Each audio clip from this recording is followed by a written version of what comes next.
ಉಡುಪಿಯ ಕುಂಜಿಬೆಟ್ಟುವಿನ ಹಿಮಾಲಯ ಪ್ರೆಸ್ಟೀಜ್ ಸಂಕೀರ್ಣದಲ್ಲಿ ದೊನ್ನೆ biryani grand restaurant ಅಧಿಕೃತವಾಗಿ ಉದ್ಘಾಟನೆಗೊಂಡಿದೆ. ನಾಟಿ ಇಂಗ್ರೀಡಿಯೆಂಟ್ಸ್, ನಾಟಿ ಫ್ಲೇವರ್ ಪರಿಕಲ್ಪನೆಯೊಂದಿಗೆ ಆರಂಭಗೊಂಡಿರುವ ಈ ಹೊಸ ರೆಸ್ಟೋರೆಂಟ್ನಲ್ಲಿ ನಾಟಿ ಸೊಗಡಿನ ಸಾಂಪ್ರದಾಯಿಕ ರುಚಿಯ ಬಿರಿಯಾನಿಯನ್ನು ಗ್ರಾಹಕರಿಗೆ ಪರಿಚಯಿಸಲಾಗುತ್ತಿದೆ.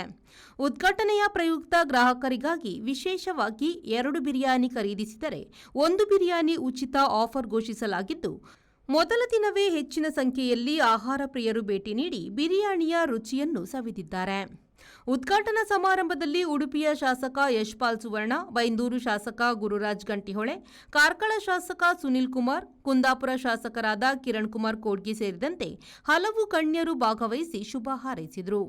ನಮ್ಮೂರಿನ ಯಂಗ್ಸ್ಟರ್ಸ್ ಸ್ಟಾರ್ಟ್ ಮಾಡಿದಂಥ ದೊನ್ನೆ ಬಿರಿಯಾನಿ ಗ್ರ್ಯಾಂಡ್ 11 ವರ್ಷದ ಹಿಂದೆ ಬೆಂಗಳೂರಿನಲ್ಲಿ ಒಂದು ಬ್ರ್ಯಾಂಚಿಂದ ಸ್ಟಾರ್ಟ್ ಆದಂಥ ಸಂಸ್ಥೆ. ಈಗ 11 ವರ್ಷ ಆಗಿದೆ. ಅದಕ್ಕೆ ಇವತ್ತು 11ನೇ ಬ್ರ್ಯಾಂಚನ್ನು ಉಡುಪಿಯಲ್ಲಿ ಸ್ಟಾರ್ಟ್ ಮಾಡ್ತಾರೆ. ಉಳಿದ ಎಲ್ಲ ಬ್ರ್ಯಾಂಚ್ ಬೆಂಗಳೂರಿನಲ್ಲಿದೆ, ಒಂದು ಬ್ರ್ಯಾಂಚ್ ಕಾರ್ಕಳದಲ್ಲಿದೆ. ಈಗ ಇಲ್ಲಿ ಒಂದು ಬ್ರ್ಯಾಂಚ್ ಇದೆ. ಉಡುಪಿ MGM ಗ್ರೌಂಡಿಗೆ ಹೋಗೋ ದಾರಿ, ಶಾರದಾ ಮಂಟಪ ಕ್ರಾಸ್, ಕಡಿಯಾಳಿ ಹತ್ರ. ಮುಂದೆ ಇದೇ ಲೊಕೇಶನ್ ಹೇಳ್ಬೋದು, ದೊನ್ನೆ ಬಿರಿಯಾನಿ ಗ್ರ್ಯಾಂಡ್ ಹತ್ರ ಬನ್ನಿ ಅಂತೇಳಿ ಹೇಳಿ. ಸೊ ಊರಿನಲ್ಲಿ ಸ್ಟಾರ್ಟ್ ಮಾಡ್ತಾ ಇದ್ದಾರೆ.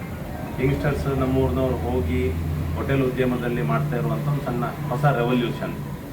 ನಾಟಿ ಶೈಲಿ ಅಂತೇಳಿ ಹೇಳ್ತಾರೆ, ಆಂಧ್ರ ಸ್ಟೈಲ್ ಅಂತೇಳಿ ಹೇಳ್ತಾರೆ. ವೆಸ್ಟ್ ಬೆಂಗಾಲಿಂದಲೇ ಬರುವಂಥ ಜೀರಾ ರೈಸಲ್ಲೇ ಮಾಡೋದು ಅವರ ಸ್ಪೆಷಲ್. ಸೊ ಹಾಗಾಗಿ ಊರ್ಮನಿ ಸ್ಟೈಲು ಸೇರಿಸ್ಕೊಂಡು ಮಾಡುವಂಥ ಇವರ ಹೋಟೆಲ್ ಉದ್ಯಮಕ್ಕೆ ಶುಭಾಶಯವನ್ನು ಕೋರ್ತಿದ್ದೇನೆ. ಉಡುಪಿಗೆ ಬಂದರೆ ಎಲ್ಲಿ ಉಂಬುದು ಅಂತೇಳಿ ಕೇಳಿದ್ರೆ ಫಸ್ಟ್ ಇಲ್ಲಿ ಬಂದು ಒಂದು ಸರ್ತಿ ಮಾತಾಡಿಸಿ ಇಲ್ಲೊಂದು ಉಂಡ್ಕಂಡೆ ಹೋಯ್ಲಿ.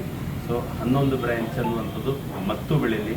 ಸ್ನೇಹಿತರ ದೋಸ್ತಿಗಳೆಲ್ಲ ಒಟ್ಟಾಗಿ ಸೇರಿ ಮಾಡ್ತಾ ಇದ್ರು. ಹೊಸಂಗಡಿ 90 ಹಿಡಿದು ಮಡಮಕ್ಕಿಯಿಂದ ಹಿಡಿದು ಎಲ್ಲ ಊರು ಸೇರ್ಕೊಂತ ಹೋಗ್ತಾ ಇತ್ತು. ಸೊ ಅವ್ರ ಉದ್ಯೋಗ ವ್ಯವಹಾರ, ಅವರ ಹೋರಾಟಕ್ಕೆ ದೇವರ ಆಶೀರ್ವಾದ ಇರಲಿ. ಉದ್ಯಮ ಅನ್ನುವಂಥದ್ದು ಇನ್ನೂ ಚೆನ್ನಾಗಿ ಬೆಳೀತಾ ಹೋಗಲಿ ಅನ್ನುವಂಥ ಶುಭಾಶಯವನ್ನು ನಾನು ಹೇಳ್ತಾ ಇದ್ದೇನೆ.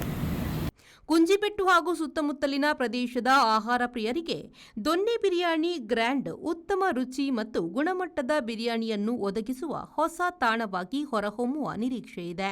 Raviraj, V4 news, Padubidri.